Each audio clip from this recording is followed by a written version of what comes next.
પ્રભુ ઈસુની જય મિત્રો, આજે આપણે જાણવાના છે કે આપણે ઈશ્વરની વિરુદ્ધ જઈએ તો શું થાય.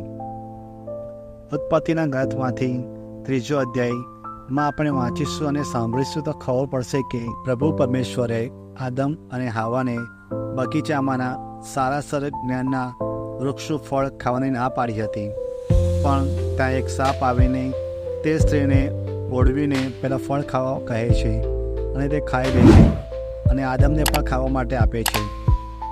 પ્રભુ પરમેશ્વરને ખબર પડી ગઈ કે આ બંને જણાએ મારી વિરુદ્ધ કામ કર્યું છે, એટલે તેમને બગીચાની બહાર કાઢી મૂકે છે.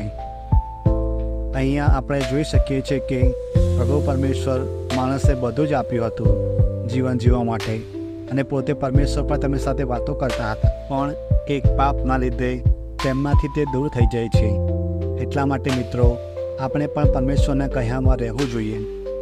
જો આપણે એમની વિરુદ્ધ ગયા અથવા તેમના પ્રમાણે જીવન ના જીવ્યું તો સમજો આપણી હાલત બહુ ખરાબ થવાની છે. બીજી વાત, જ્યારે આદમ અને હાવા જ્યાં સુધી બગીચામાં હતા ત્યાં સુધી તેમને કોઈ જ વાતની ચિંતા ન હતી. એટલે જો આપણે પણ પરમેશ્વરના કહ્યામાં રહીશું તો આપણે હંમેશા સુખી જીવન જીવી શકીશું. આપણે પરમેશ્વર ઉપર પૂરેપૂરો વિશ્વાસ અને શ્રદ્ધા રાખવાની છે, કેમ કે તે જ આ સૃષ્ટિના સર્જનહાર છે અને તેમને જ આ દુનિયા બનાવી છે.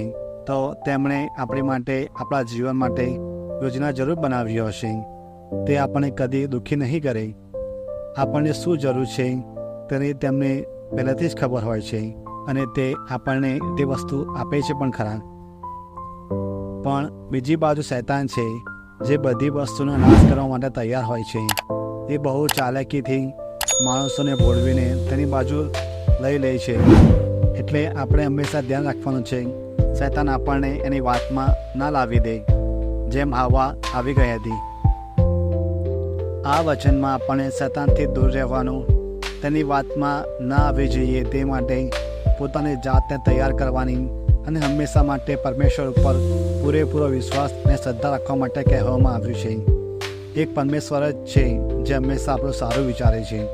હું આશા રાખું છું કે તમને આ વિડીયોથી ઘણું શીખવા મળ્યું હશે, અને જો તમને આ વિડીયો સારો લાગ્યો હોય તો તમે બીજા ભાઈઓ અને બહેનોને પણ શેર કરજો, લાઈક કરજો અને અમારી આ યુટ્યુબ ચેનલને સબસ્ક્રાઈબ પણ કરજો. આભાર.